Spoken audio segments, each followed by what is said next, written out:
اللہ تبارک و تعالی ہم سب کا خالق و مالک ہے۔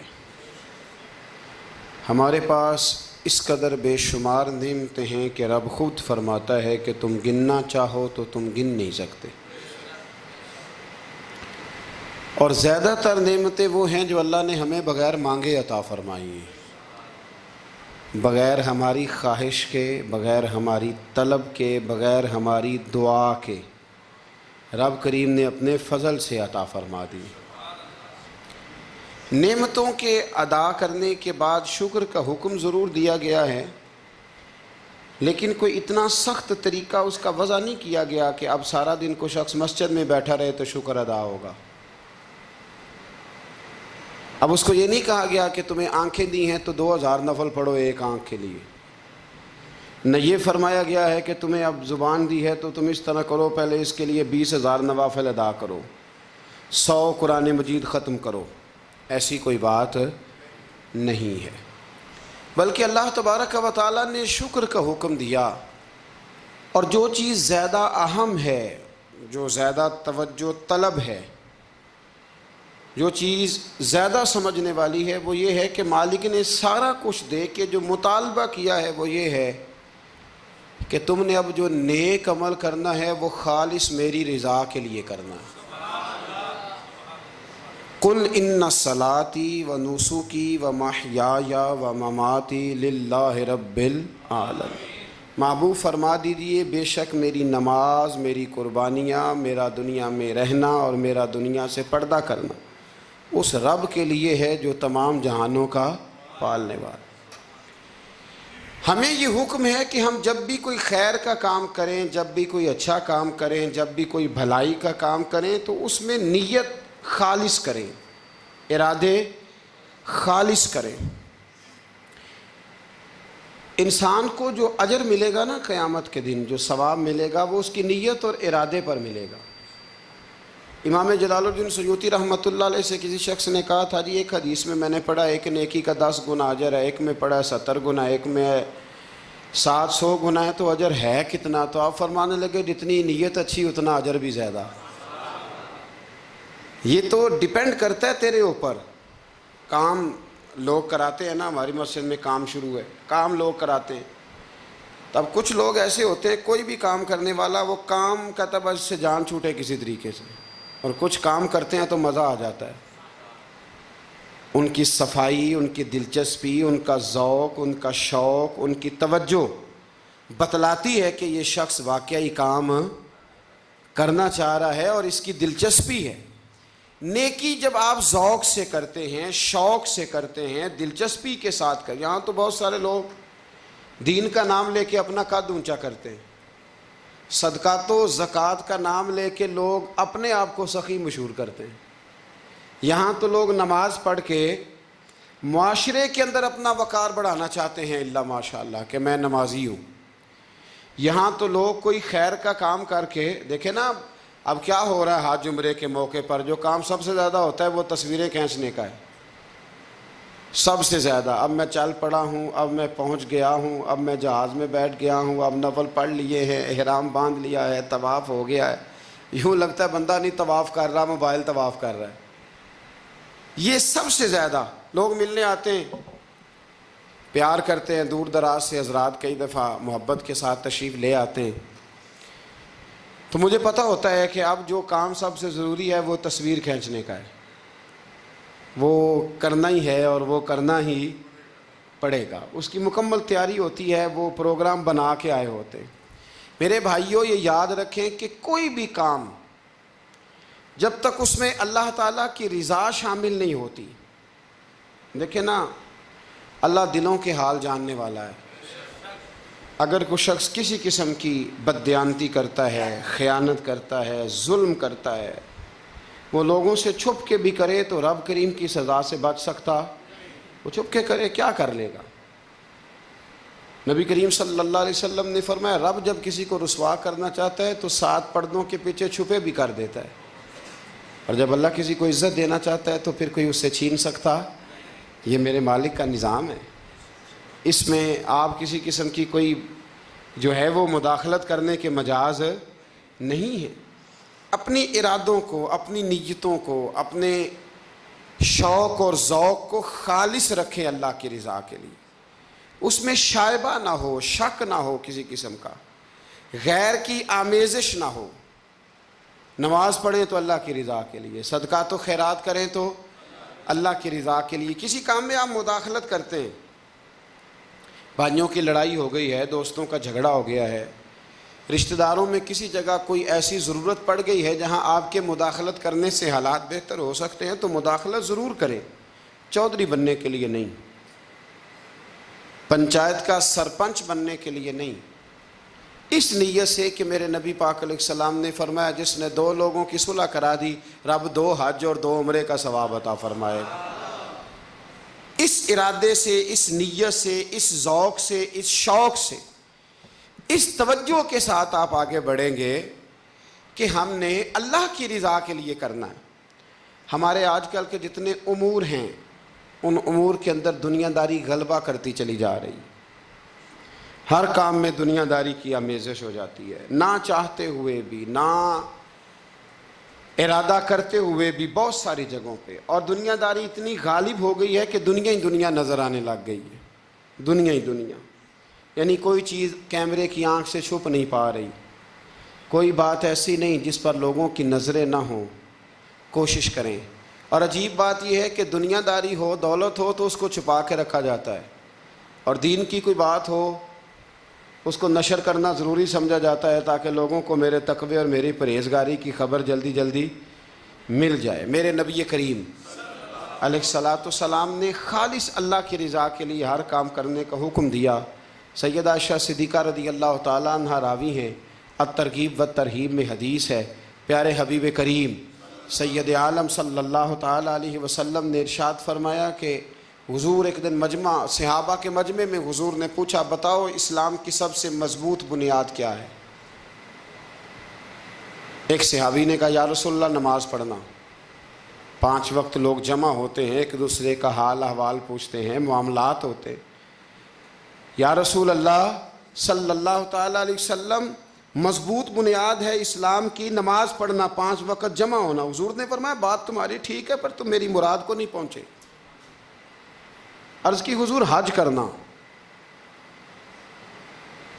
مختلف رنگ، مختلف نسلیں، مختلف قبیلے، مختلف بولیاں، لیکن جب حج کرنے پہنچے تو لباس بھی ایک ہی ہو گیا، گفتگو بھی ایک ہی، لبیک اللہم لبیک لبیک لا شریک لک لبیک ان الحمد والنعمت لک والملک لا شریک لک لبیک۔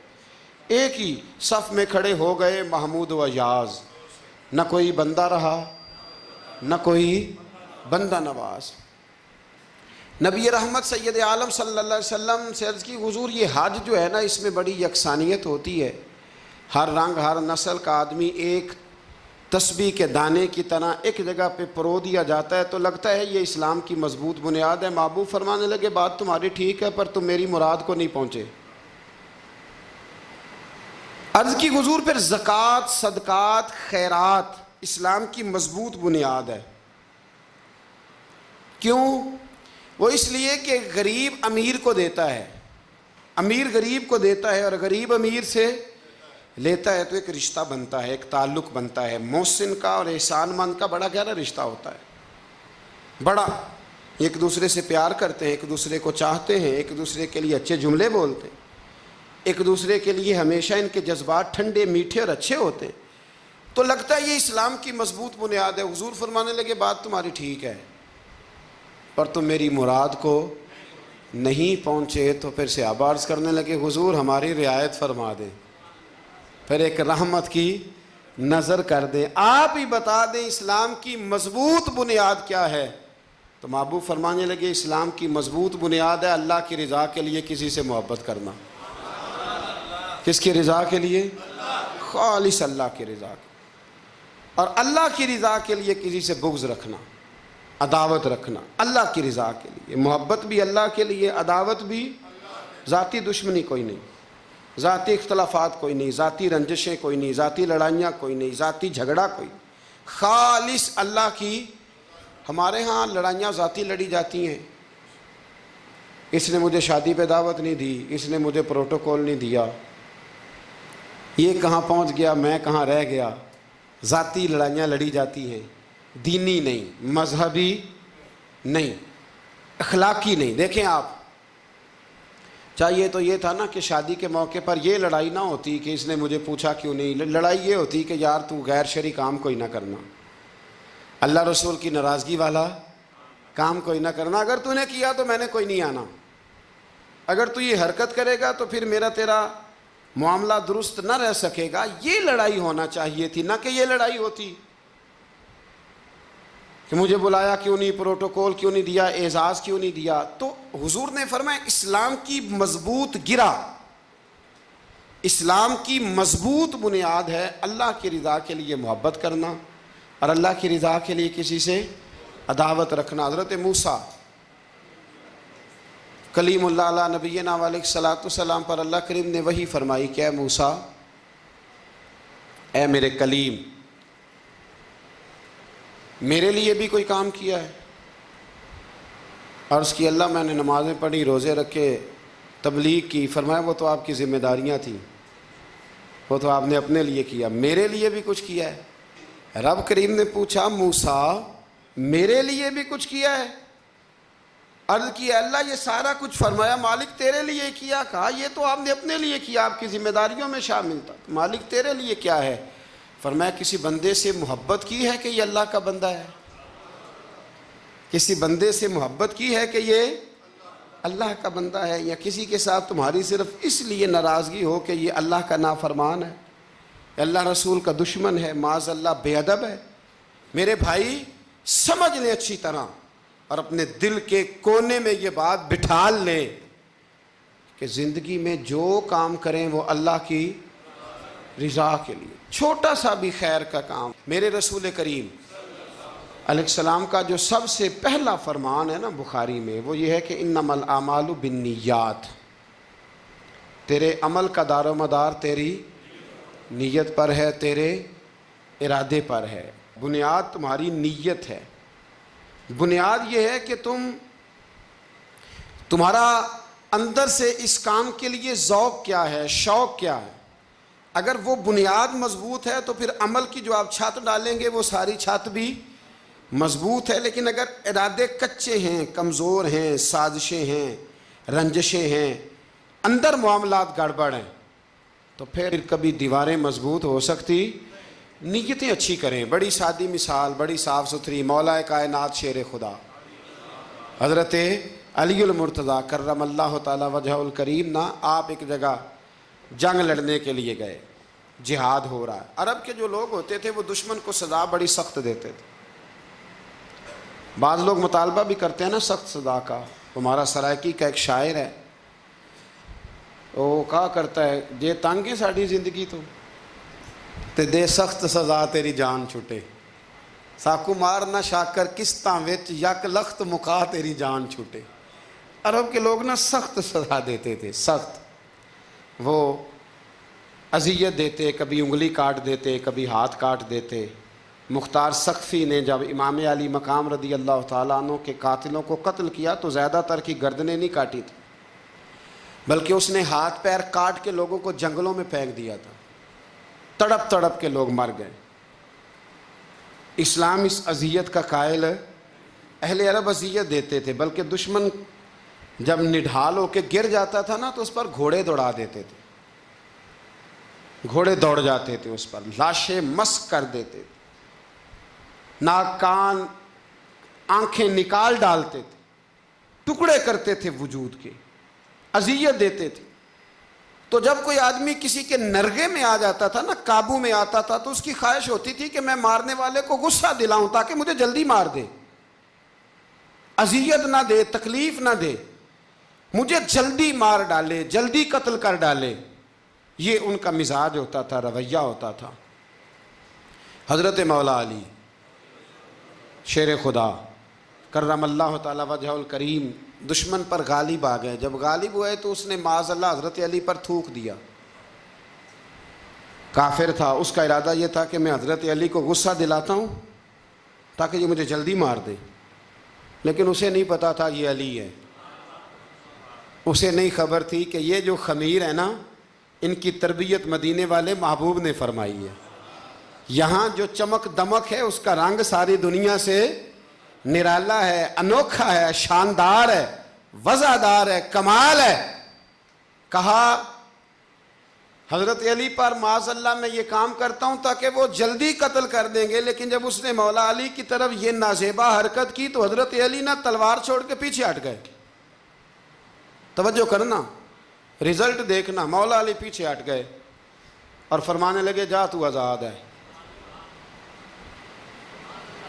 وہ کہنے لگا میں آزاد ہوں، کس طرح، کیسے؟ تو حضرت علی فرمانے لگے میرا تیرا ذاتی جھگڑا تو کوئی نہیں نا، نہ تو نے میری زمین پہ قبضہ کیا، نہ میرا مال لوٹا، نہ میری عزت پر ہاتھ ڈالا، میرا تیرا جھگڑا اللہ کی رضا کے لیے، خالص اس لیے کہ تو اللہ کی نافرمانی کر رہا، خالصتاً اس لیے تیرا اور میرا یہ جھگڑا ہے۔ باقی جہاں تک تعلق اس بات کا ہے کہ اب تو نے میری ذات شامل کر دی، اب تو نے مجھے تکلیف دے دی، اب تو نے مجھے اذیت میں مبتلا کر دیا، تو حضرت مولا علی شیر خدا فرمانے لگے اب ذات آ گئی ہے میری بیچ میں، اب میری ذات بیچ میں آ گئی ہے، اب اگر میں تجھے قتل کروں گا تو لگے گا میں نے اپنے ذاتی غصے میں قتل کیا ہے، لہٰذا اب معاملہ یہ ہے کہ میں تجھے آزاد کرتا ہوں، اب تو چھٹی کر سکتا ہے، جا سکتا ہے، دوبارہ کبھی میرے ہاتھ آئے گی تو دیکھی جائے گی۔ مولا کائنات نے اسے چھوڑ دیا، لیکن وہ حضرت علی کا غلام بن گیا، وہ غلام بن گیا۔ کہنے لگا علی اب سمجھ آئی ہے کہ دین کتنا شاندار ہے، دین کتنا اعلیٰ ہے، دین کی قدریں کتنی پاکیزہ اور کتنی حسین ہیں اور کتنا منور ہے محبوب کریم کا دین، آپ مجھے کلمہ ہی پڑھا دیں۔ گویا جو بندہ تلوار سے فتح نہ ہو سکا وہ مولا علی کے خلوص سے فتح ہو گیا، حضرت علی کے خلوص سے، للہیت سے، اللہ کے ساتھ جو ان کا رشتہ تھا اس رشتے کی برکت سے وہ آدمی فتح ہو گیا۔ میرے بھائی ہمارے معاملات کے اندر للہیت ختم ہوتی جا رہی ہے، خلوص نہیں رہا، کرامتیں ہیں، کہانیاں ہیں، داستانیں ہیں، الزامات ہیں، جھوٹ ہے، فریب ہے، فراڈ ہے، بڑا کچھ ہے۔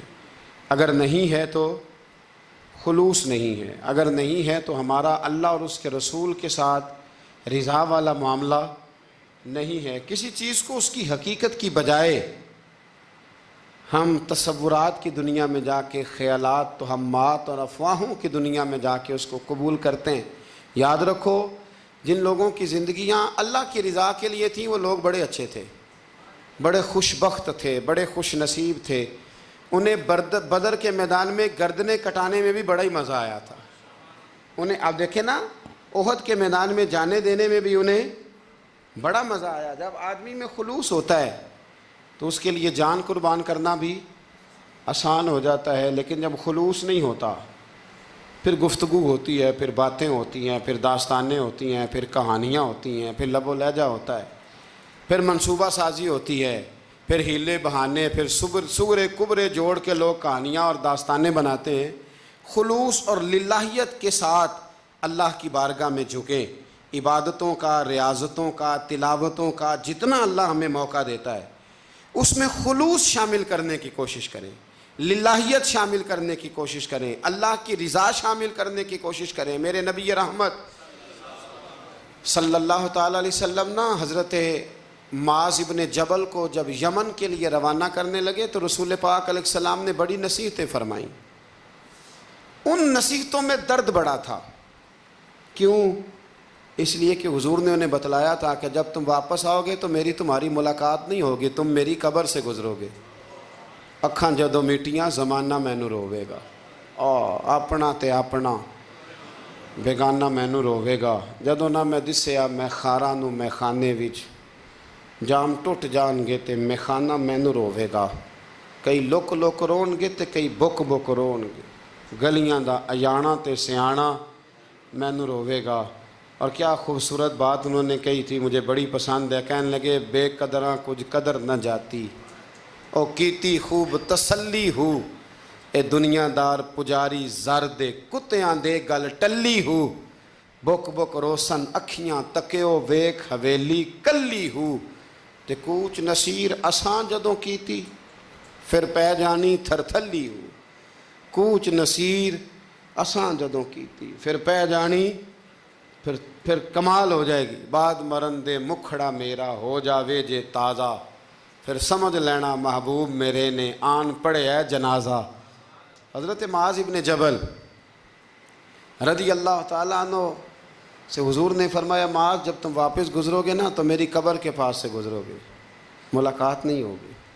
تو وہ جو نصیحتیں تھیں نا اس موقع پر جب آپ گویا کسی سے آخری ملاقات کر رہے ہوتے، ان نصیحتوں کے اندر جو حسن ہوتا ہے، کمال ہوتا ہے، وہ تو جاتے جاتے کی بات لے سجنا اساں توڑ نہیں پائی تو جان ہی دتی راہ تیرے، وہ جو جاتے جاتے کی گفتگو ہوتی ہے، وہ جو انداز ہوتا ہے بڑا کمال ہوتا ہے، اور اس کی گہرائی اور گہرائی کو وہ سمجھ سکتا ہے جس کو وہ لمحے میسر آتے، جو اس وقت اس مقام پہ کھڑا ہوتا ہے۔ حضرت معاذ ابن جبل رضی اللہ تعالیٰ عنہ تڑپ کے روئے، کہا حضور کیا فرما رہے ہیں؟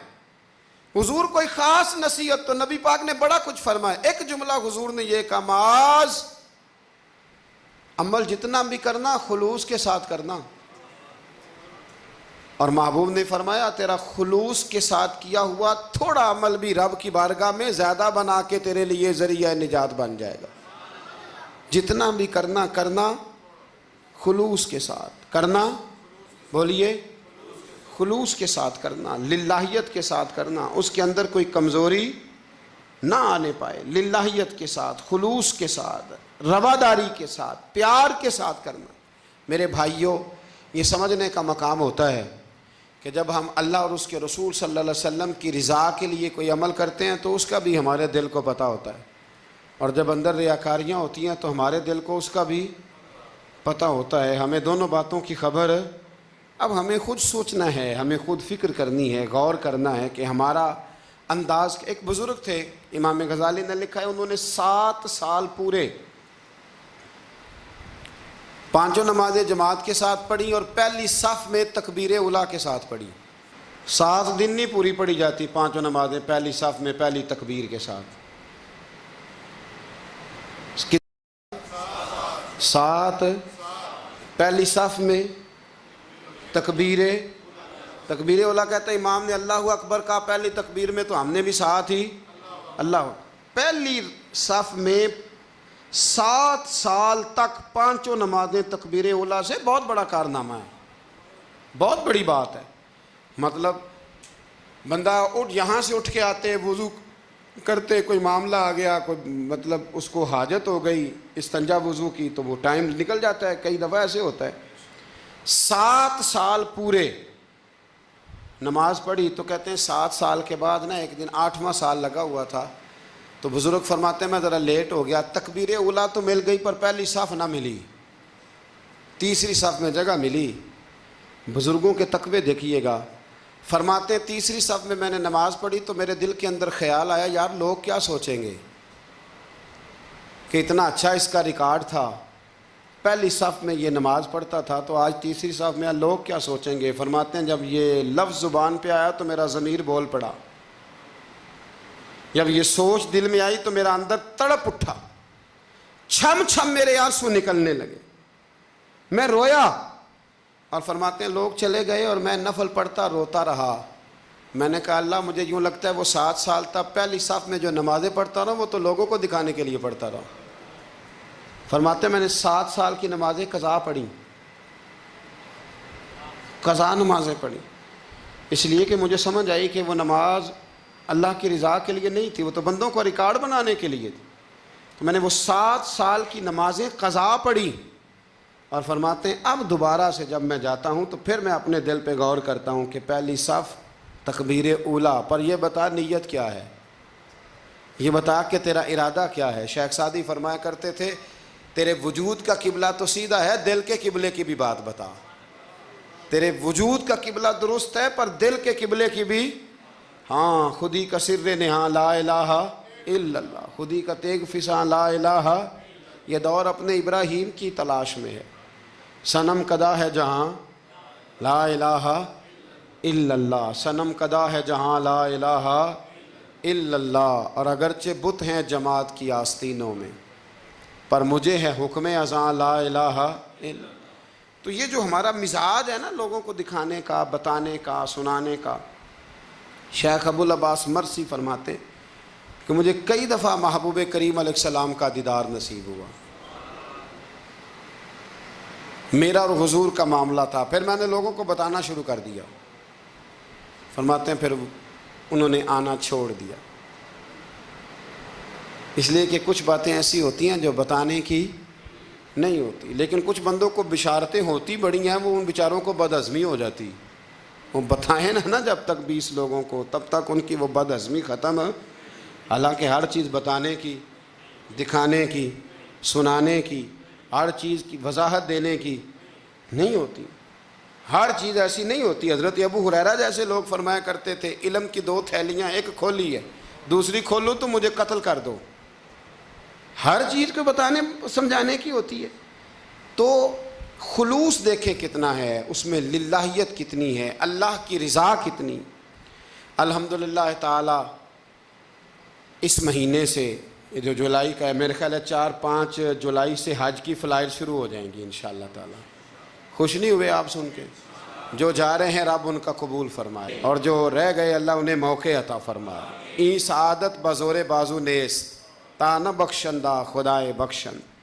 یہ سعادتیں بازو کی قوت سے نہیں ملتی، تبھی ملتی ہیں جب اللہ عطا کرتا ہے، جب رب اپنے فضل سے عطا کرتا ہے پھر یہ سعادتیں ملتی ہیں۔ لوگ حج کے لیے جا رہے ہیں، اور آپ کو پتہ ہے حج بھی آج کل ساتھ ساتھ حج ہوتا ہے، ساتھ ساتھ سیلفی ہوتی ہے، آخر تک چلتا ہے۔ ایک بزرگ تھے حضرت ابو مرتعش ان کا نام تھا، وہ فرماتے ہیں میرا 4تھا-5واں حج تھا، نفلی حج کرنے کے لیے میں جا رہا تھا، تیاری میری مکمل ہو گئی تھی، 2-4 دنوں میں میری روانگی تھی، ارادہ میرا مضبوط تھا، معاملات سارے طے ہو گئے تھے، بس میں جانے کے قریب تھا۔ فرماتے ہیں کہ میں ایک دن گھر میں بیٹھا تھا، کریں اماں جی نے نا کہا بیٹا ذرا پتر ذرا پانی کا پیالہ دینا۔ تو فرماتے ہیں میرے دل میں خیال آیا کہ ایک تو میں عالم ہوں، صوفی ہوں، درویش ہوں، مولوی ہوں، اور دوسرا یہ کہ میری کل پرسوں تیاری بھی ہے، تو پانی تو چھوٹا بھائی بھی دے سکتا ہے، یہ کام کو بچہ بھی کر لے گا۔ میں نے چھوٹے کو اشارہ کیا ذرا پانی دینا، وہ گیا اور مٹکے سے پانی بھر کے اماں کو دے دیا۔ کہتے ہیں جب اس نے اماں کو پانی دیا نا تو میرے اندر پھر مد و جزر شروع ہوا، پھر میری ضمیر کی آوازیں اٹھنے لگیں، پھر اندر سے بلندی ہونے لگی، پھر آوازیں آئیں، اور پھر میں نے اعلان کیا، میں نے کہا خو یہ کیا ہوا؟ سینکڑوں اور ہزاروں میل حج کرنے کے لیے جانا میرے لیے آسان ہے، اور یہ 2 قدم اماں کو پانی دینا میرے لیے مشکل ہے، یہ کیا بات ہوئی؟ حالانکہ حج کرنے سے بھی اللہ نے راضی ہونا تھا، اور اماں کو پانی پلانے سے بھی اللہ نے راضی ہونا تھا، پر یہ میں کس جگہ کھڑا ہو گیا ہوں کہ سینکڑوں میل اور ہزاروں میل جا کے حج کرنا میرے لیے آسان ہے، لیکن پانی بھر کے لانا میرے لیے مشکل ہے۔ چند قدموں کے فاصلے پہ مٹکا پانی کا پڑا ہے۔ فرماتے ہیں بس اسی وقت پھر مجھے سمجھ آئی کہ وہ حج میں لوگوں نے ذرا حاجی حاجی کہنا ہے نا، حج میں لگا شور اٹھے گا نا کہ چھٹا حج کر کے آیا ہے، حج میں ذرا آوازیں اٹھیں گی نا ماشاءاللہ کیا بات ہے، پھول ڈلیں گے اور پتیاں گریں گی اور نام ہوگا، لیکن اماں کو پانی دینے سے کسی نے اعلان تو نہیں نہ کرنا، شاباش تو نہیں نہ دینی، کسی بندے نے آواز تو نہیں نہ اٹھانی۔ فرمایا میں اسی وقت اسی لمحے اٹھ کے ماں کے قدموں میں بیٹھا اور پیر پکڑ کے کہا اماں مجھے معاف کر دے۔ اماں کہنے لگی بیٹے کیا ہوا؟ میں نے کہا اماں مجھے سمجھ آ گئی، آج میرا نفلی ہے، میں اس سال نہیں جاؤں گا، اگلے سال جاؤں گا، اب یہ پورا سال میں تیری نوکری کروں گا، میں تیری خدمت کروں گا، تیرے پیر دباؤں گا، تیرے لیے کھانا لاؤں گا، میں تیری ڈیوٹی کروں گا، اس لیے کہ مجھے سمجھ آئی ہے کہ نیکی کا تصور اصل میں ہے کیا۔ ہم بالعموم وہ نیکی کرنے جا رہے ہوتے ہیں جو نیکی بھی ہوتی ہے اور دنیا میں اس کا نام بھی ہوتا ہے، تذکرہ بھی ہوتا ہے، اس کی وجہ سے ہمارا قد بھی اونچا ہو رہا ہوتا ہے، حالانکہ نیکی کا تصور تو بڑا چھوٹا سا ہے۔ کل معروف صدقہ، مسکرا کے ملنا بھی نیکی، رزق حلال کما کے بچوں کو کھلانا بھی نیکی، گلی سے پتھر اور کانٹا اٹھا دینا بھی نیکی، پر ہمیں تو کوئی لمبی چوڑی نیکی چاہیے، کوئی بڑی نیکی چاہیے۔ اس لیے بہت سارے ایسے لوگ ہیں جو نیکیاں ان کی پہنچ میں ہوتی ہیں وہ نہیں کرتے، وہ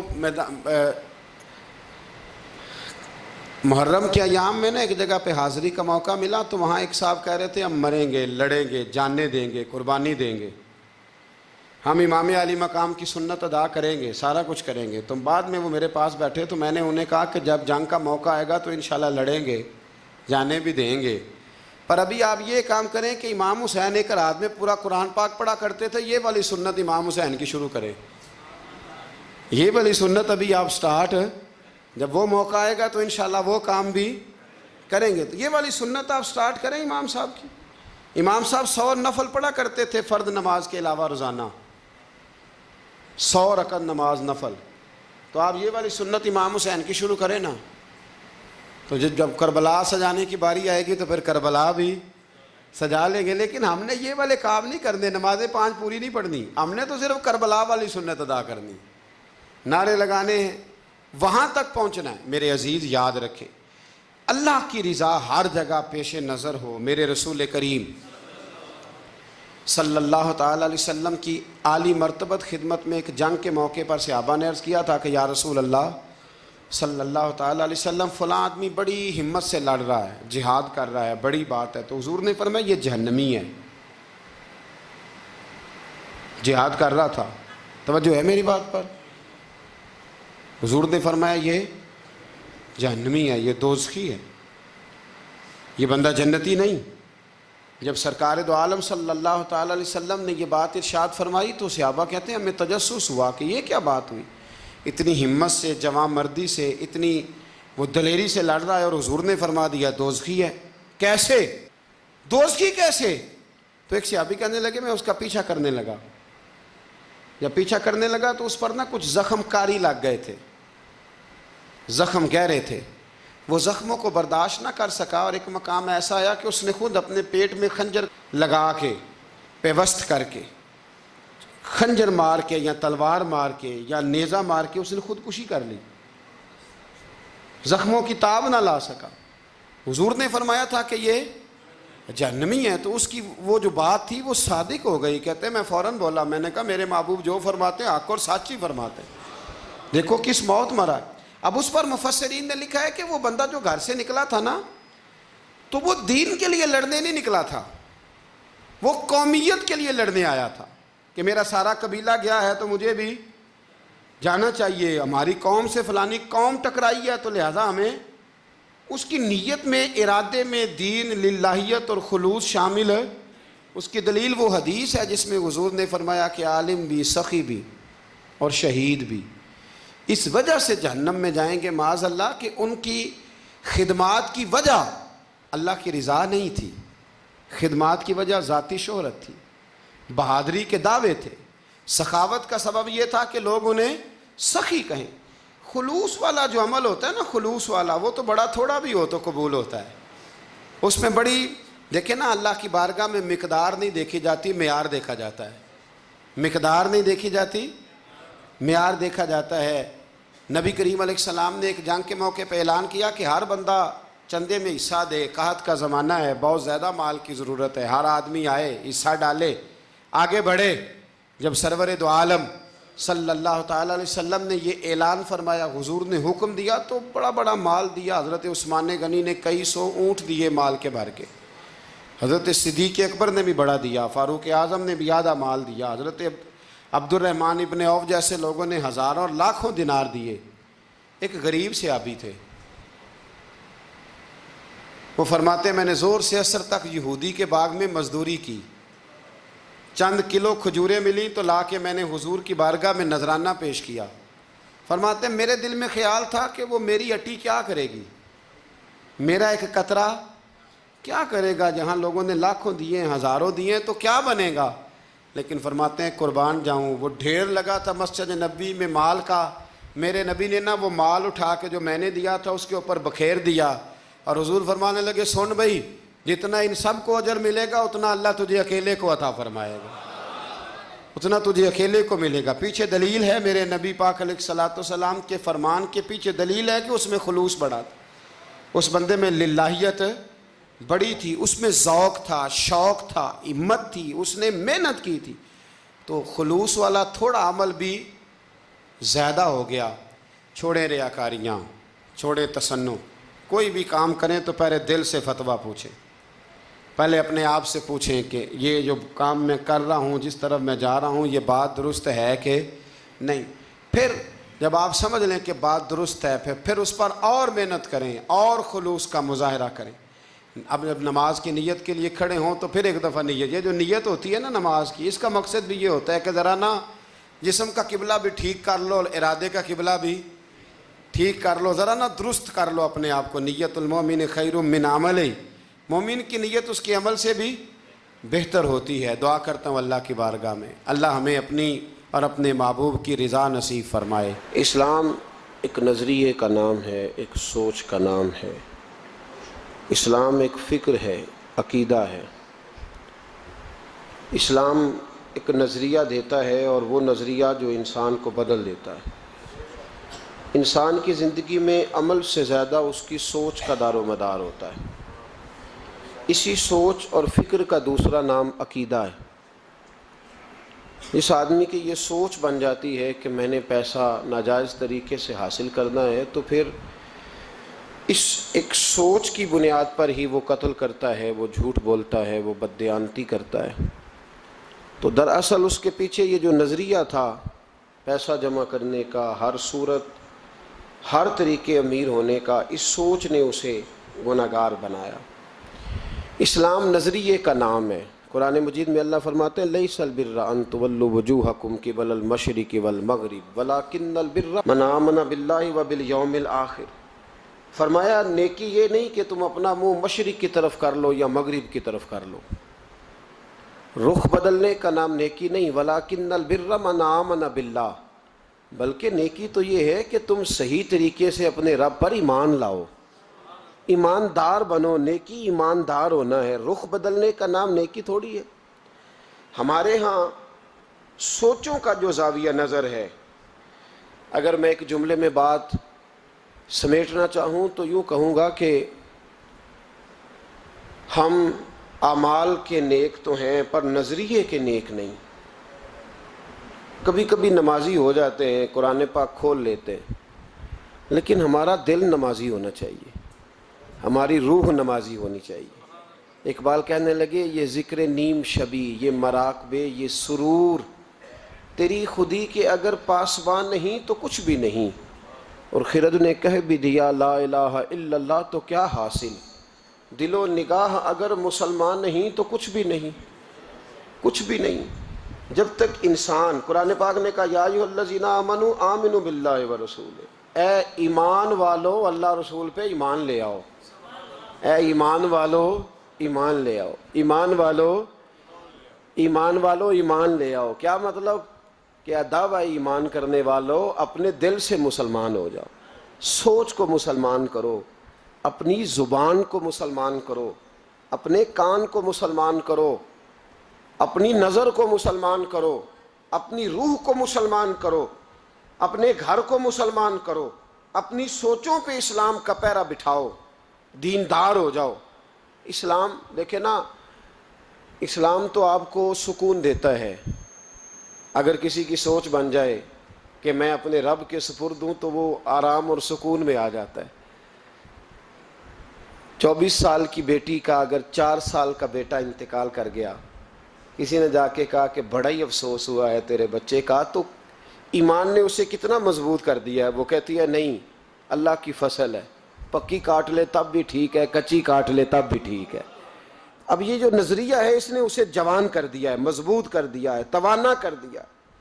اس نے اس کے اندر ایک تبدیلی، اسلام سوچ کی تبدیلی کا نام ہے۔ اگر نظر بھی میلی رہے، زبان بھی گالی سے غیبت سے بھرپور رہے، دلوں میں حسد رہے، کینہ رہے، عداوت رہے، تو پھر من کے میلے اگر تن اجلا کر بھی لیں تو لوگوں کی نظر میں تو شاید وہ بن سنور جائیں، لیکن میرے نبی پاک نے فرمایا رب تو جب بھی دیکھتا ہے تیرا دل ہی دیکھتا ہے۔ ہم اپنے بوسیدہ جسموں پر رنگین کپڑے پہن کے نا، مرے ہوئے من کا تن اجالا کر کے لوگوں کے سامنے آتے ہیں، دیکھ لو میں کتنا نیک پرہیزگار ہوں۔ او بھائی، نیکی اور پرہیزگاری کا تعلق دنیا داروں کے ساتھ نہیں ہے، نیکی اور پرہیزگاری کا تعلق اللہ رسول کے ساتھ۔ تو بتا تیرا رب رسول کے ساتھ وہ رشتہ کتنا مضبوط ہے۔ حضرت بایزید بستامی رحمۃ اللہ علیہ کا زمانہ مبارکہ تھا، تو ایک یہودی اور مسلمان کا دوستانہ تھا،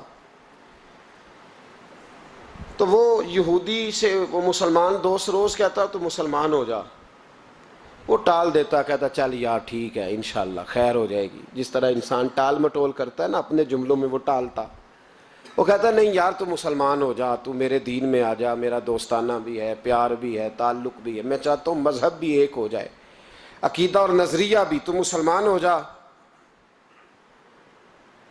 جب اس نے کئی دنوں اصرار کیا اور بات کو نہ چھوڑا تو یہودی بول پڑا، کہنے لگا یار میں نے 2 اسلام دیکھے ہیں، بتا کون سا اختیار کروں؟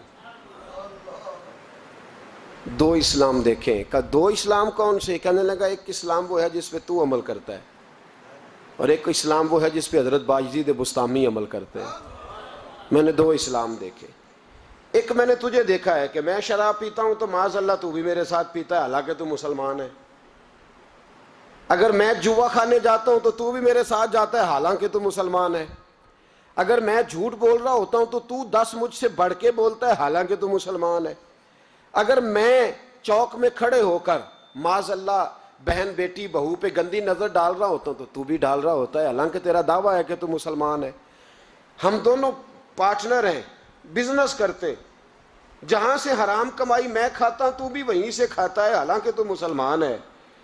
کہنے لگا ایک اسلام تیرا ہے اور ایک اسلام حضرت بایزید بستامی کا ہے، اس کی میں نے نظر کو بھی پاک دیکھا ہے، جسم کو بھی پاک دیکھا ہے، روح کو بھی پاک دیکھا ہے، مسلمان جائیں تو ان کو بھی اس کے پاس سکون ملتا ہے، بے ایمان چلے جائیں تو اللہ دولت ایمان عطا فرما دیتا ہے۔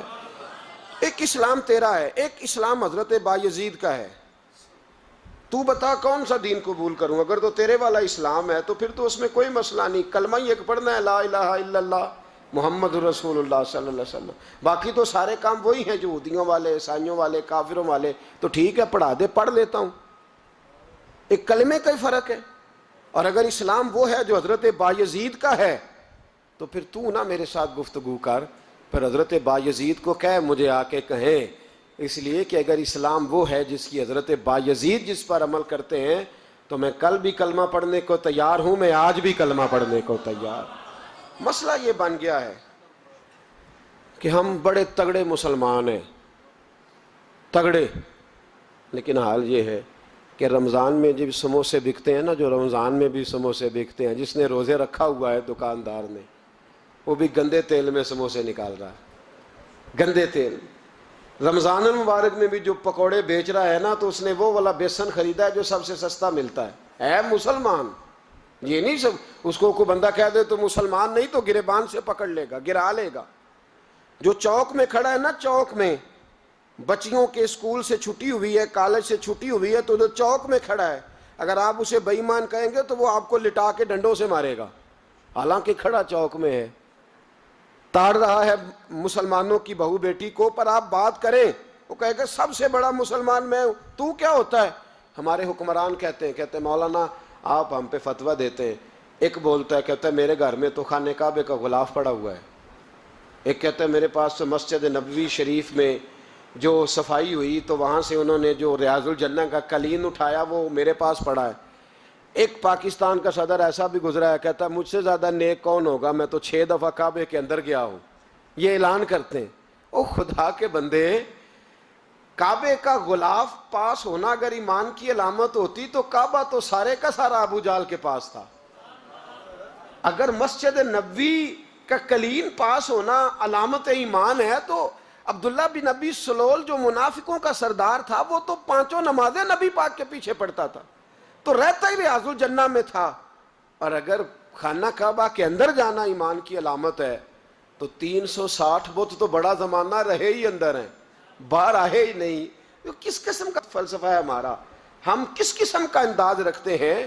بھائی اسلام یہ ہے کہ تیرے اندر تبدیلی آئے، اسلام یہ ہے کہ تو کسی کو حقیر نہ جانے، اسلام یہ ہے کہ پھر صہیب اور بلال اور عمر ایک صف میں کھڑے نظر آئیں، اسلام یہ ہے کہ حضرت سیدنا ربیعہ بن قعب رضی اللہ تعالیٰ عنہ، کالا رنگ، موٹے ہونٹ، چپٹی ناک، حضرت ربیعہ بن قعب رضی اللہ تعالیٰ عنہ، بڑا خاندان نہیں، بڑی برادری نہیں، پڑھے لکھے نہیں، لیکن پھر اسلام اس کا نام ہے کہ نبی پاک کی وہ غلامی کریں، اور حضور ان سے کہہ دیں کہ جاؤ فلانے سردار سے کہہ دو جا کے کہ میں تیری بیٹی کا نکاح اپنے اس کالے رنگ کے غلام سے کرنا چاہتا ہوں، تو وہ غلام جا کے پیغام دے، تو باپ اور ماں تو مہلت مانگے سوچنے کی اور کہیں شام کو بتائیں گے، اور بیٹی بول کے کہے نہیں یہ کفر کا دور نہیں، یہ اسلام کا دور ہے، سوچیں بدل گئی ہیں، کوئی چھوٹا نہیں، کوئی بڑا نہیں، کوئی چودھری نہیں، کوئی کمی نہیں،